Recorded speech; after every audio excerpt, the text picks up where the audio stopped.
Greetings. This is the Global Seer Trinity Holy. Don't forget to like, share, and subscribe.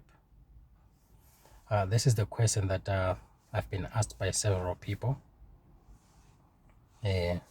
though in ministry. The question goes in this sense. It says, we have kept our sons in ministry, preparing them so that we might release them when the time is right. That's according to them. So these people, my answer to this is the fathers are right by them preparing their own spiritual sons. It's more like your own biological child. When they reach 18 or 20, you've been seeing them making a lot of mistakes. So for you to feel like releasing them too quick, you feel like they'll make a lot of errors. Why? Because you've been seeing them making a lot of mistakes. So you don't really feel comfortable to release them fast. You feel like grooming them and preparing them so that they can be stronger. But however, sometimes people feel like you are holding on to them. You are holding them down. So the sense of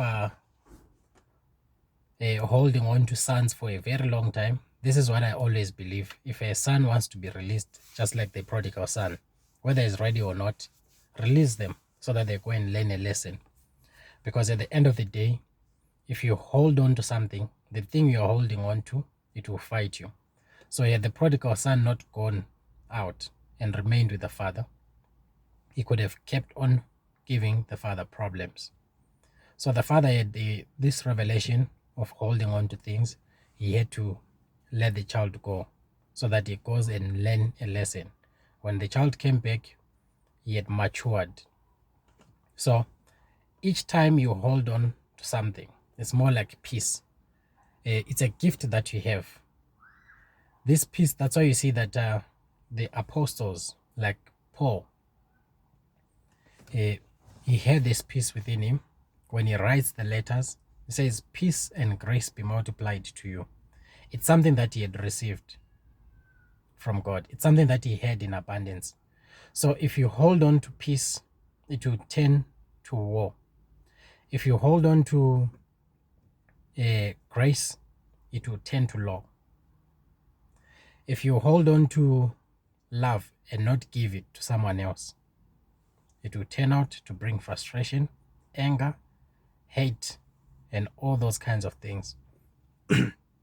So anything that you have, the key to maintain it is to give it. That's why the Father gave Jesus Christ. The Father gave us the Holy Spirit. He did not hold on to them. So also we ought to be like-minded like our Father. It's of value. It does not mean the problem with people think that you need to give useless things that are of no value to yourself. So whatever that you hold on to, it will fight you. Now let me break it down in a simplest way. Let me say you are a called prophet or you're a born prophet. The moment, let's say if it's now time for you to manifest, or if God is now trying to get your attention, your things will just be blocked. You will have this frustration to really want to know the future, and you will not be able to know anything about the future. And then you will just be confused. More like people can start stealing from you, and you'll be wondering, can there not be a gift that stops people from stealing? Can there not be a solution to this? So as you are pondering on that, the Lord can show you now a vision of you prophesying somebody and them recovering what was stolen from them. So meaning to say, is showing you that you have been holding on to something that you are supposed to be using. So you are supposed to be a solution to other people. People are losing, things are being stolen, and you are there. You have got the grace, you are keeping the grace. So now that grace begins to fight you. So if it's love, love will begin to fight you. If it's that prophetic, the prophetic will begin to fight you so that you get attention, so that it gets your attention, so that you start working. Let me give you another example. Some of these people that are saying they are sick, some of these people that are saying I'm possessed, it's because they are the ones to be preaching the gospel of salvation, to be setting people free. Now I want you to look at this.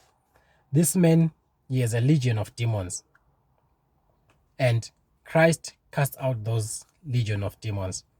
When he's free, what does Christ say? He says, go and preach the gospel. What is the gospel? When the word comes to somebody, it means people are being liberated. It means you're being set free. It could be from ignorance or you're actually maturing. So the word itself sets people free. So the moment when the guy receives salvation, Christ says, begin to preach, so that the grace you have received, it will not fight you. You should not keep your silence. I hope it makes sense. So if you find yourself sick, you need to understand something. You are supposed to be bringing healing to someone else. That's what I'm trying to say. You find yourself like you've got cancer here, you know that the Lord has given you the healing grace. Remember, problems gravitate towards their solution. So you already have that grace to minister healing to people, but you are keeping it to yourself. So somebody will be saying, no, but I'm already sick. Try to pray for somebody else. You would see they'll be healed. You are saying, I'll give you a clear illustration from my personal example. So whatever that you hold on to, or rather, if let's say you don't know what your call is, just check what's fighting you. Your call is not far from whatever that's fighting you. If it's frustration, if it's counseling, if it's marriage, you must know that you're a marriage counselor. You're supposed to be giving solution to marriages. If it's frustration, that means you're supposed to be giving comfort to people. I don't know if I'm making sense to somebody.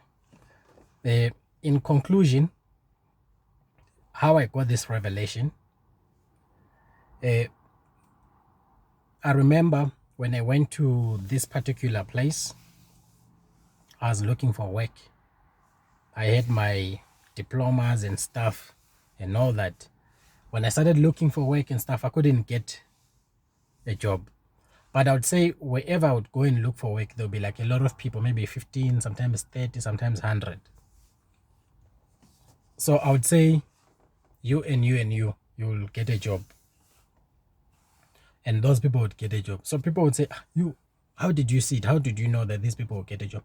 Last week we saw you did the same thing to these people and then they were employed. But you are still not employed.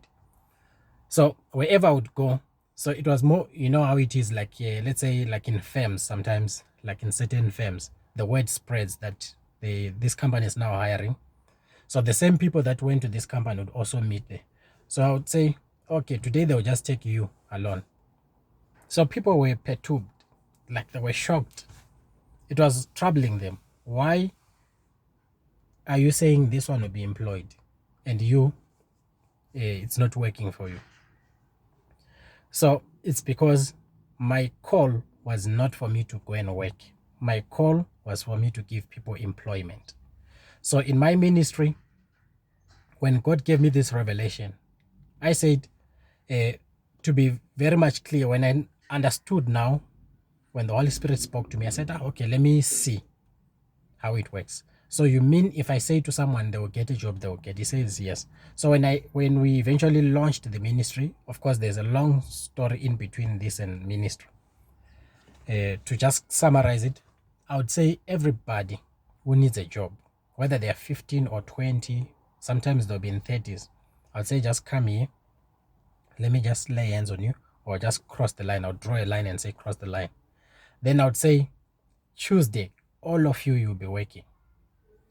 Wednesday, this group will be working. Thursday, this group will be working. Exactly as I would declare it would happen.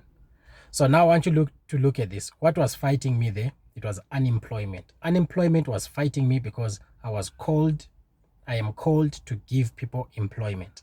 So each time you see something fighting you, you need to know that you are actually a solution to the thing that is fighting you. So how did I eventually pull out of this same situation?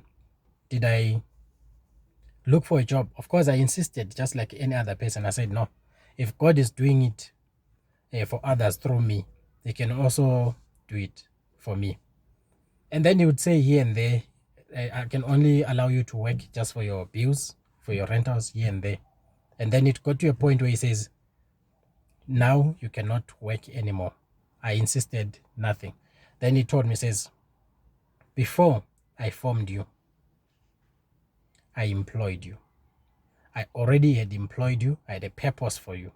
That you'll be my minister, you'll give people employment, you'll be praying for people to receive their healing, their deliverance, the prophetic and stuff. So each time you are faced with a problem, you must know that you are actually called in that same lane. So I hope you get this revelation. I will try to come back on part 2. But each time there's a problem, like let's say you look at Samuel's mother, she had a problem and she also had a solution to just dedicate the child to be a prophet. The problem was that she was barren, but she also had a solution to know what God really wanted to bring at such a time as that particular moment. Then she says, Lord, I'll give you a prophet. And up to date, Samuel was one of the greatest prophets ever that ever lived here on earth. His word never fell to the ground. So you have a solution to your problem. Are you sick? Begin to pray for sick people. Don't say, I'll look for them somewhere. Take your time in the closet. Pray for people to be healed. Are you looking for direction? Begin to pray for people to say, Father, give people wisdom, insights, that they may receive wisdom at their workplace or whatever. So when you begin to give whatever that the Father has given you and not hold on to it, that very thing, it will not fight you.